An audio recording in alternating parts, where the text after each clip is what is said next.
안녕하세요, 멋진 아재입니다.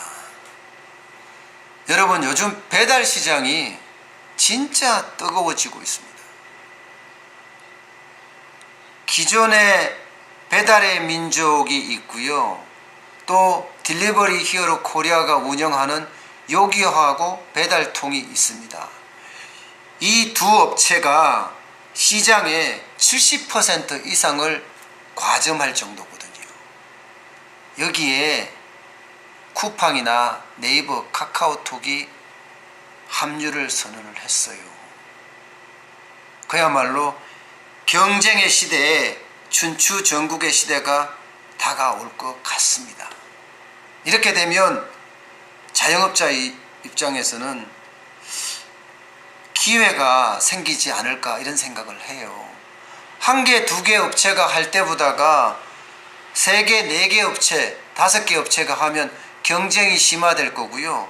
경쟁이 심화될수록 단가는 내려가면서 배달은 더 많아지는 그런 결과가 되지 않을까 자영업자들은 솔직히 기대하고 있어요. 이거는 어떻게 생각하면 경쟁 시장이 되니까 오히려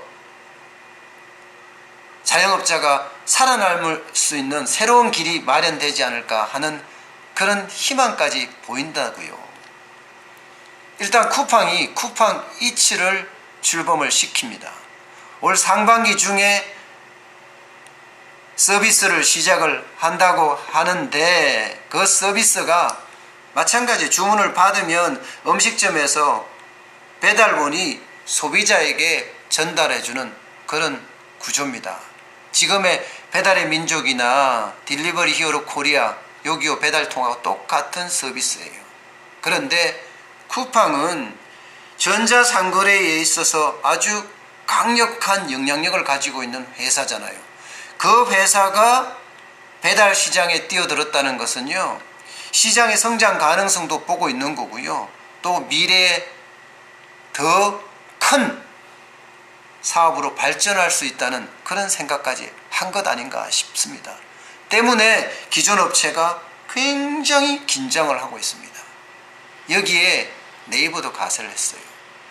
네이버는 간편 주문이라는 이름으로 네이버 페이로 결제를 하고요, 또 간단하게 배달할 수 있는 그런 시스템으로 점점 진화하고 있습니다. 간단 주문은요, 첫 결제 시에 2000점이라는 인센티브를 주고요, 결제 때마다 3포인트 정도를 네이버 포인트로 적립해 주고 있습니다.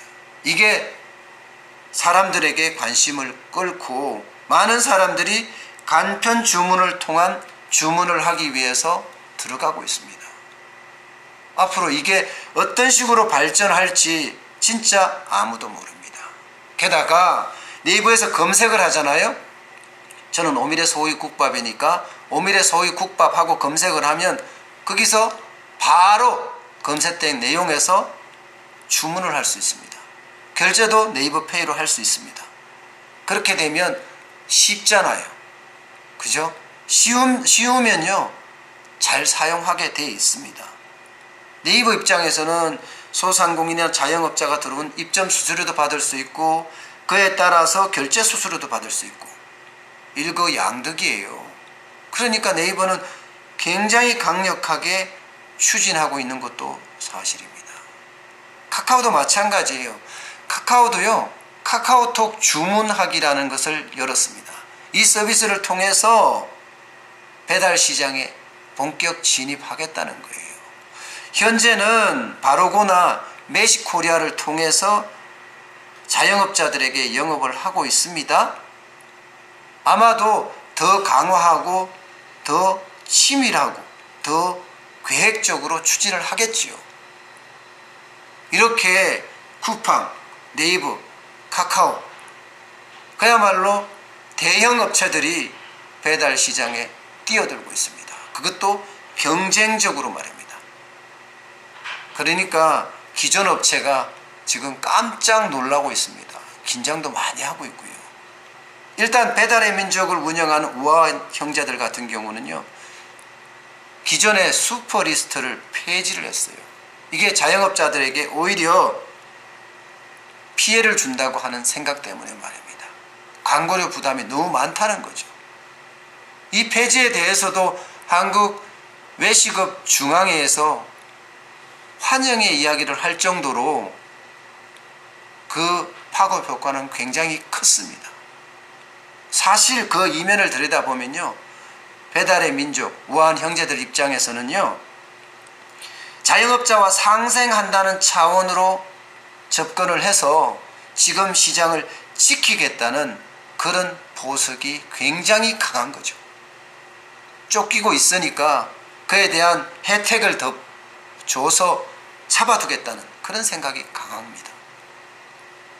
딜리버리 히어로 코리아도 마찬가지예요. 요기요 같은 경우는요, 지난해 11월에 만원 이하의 주문 결제에 대해서는 수수료를 받지 않겠다는 거예요. 이것도 자영업자와 상생하겠다는 차원에서 시작된 것입니다. 자영업자들에게 혜택을 줘서 잡아놓겠다, 이런 생각이 굉장히 강한 거죠. 여러분도 아시겠지만 자영업자는 지금 인건비 상승이나 혹은 경기 침체로 진짜 어려워하고 있거든요. 여기에 상생하는 코드로 접근을 해서 계속 나의 편으로 잡아두면서 경쟁 업체를 따돌리겠다는 이런 보석이 굉장히 강합니다. 자, 배달시장 진짜 뜨겁죠? 기존에 2개 업체가 과점을 한 상태에서 또 새롭게 대형 3개 업체가 들어온다고 하니까 말입니다. 그럼 우리는 어떻게 활용을 해야 할까요? 물론 잘 활용해야 되겠죠. 기본적으로는 돈이 되는 쪽을 선택을 해야 되겠지요. 현재 저도 배달의 민족도 활용을 하고 있고요, 요기요나 배달통도 활용을 하고 있습니다. 그런데 수수료가 너무 비싸요. 16.5%나 돼요.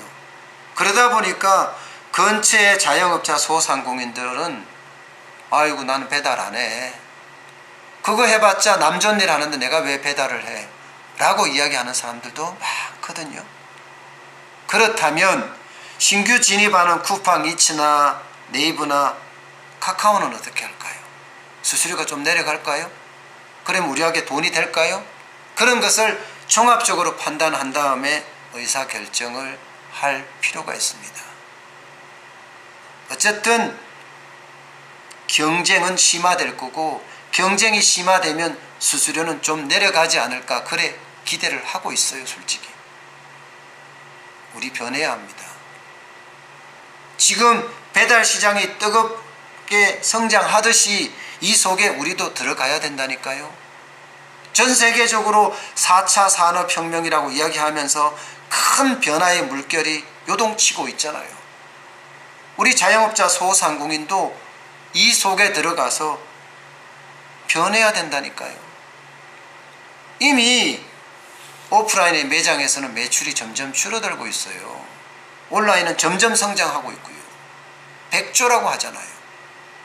음식시장도 마찬가지라고 저는 생각을 합니다. 이미 가정간편식이 나와서 혼술, 혼밥하는 그런 세대들에게 많이 팔리고 있거든요. 때문에 우리도 이 기회에 4차 산업에 대한 변화의 물결도 보고요, 또 배달시장에 뜨거워지는 이 경쟁 환경도 보고요, 그러면서 우리가 성장하고 변화할 수 있는 길을 선택해야 할 것 같습니다. 가장 중요한 것은 돈이 되는 그런 배달을 해야 합니다. 오늘 여기까지 하겠습니다. 고맙습니다.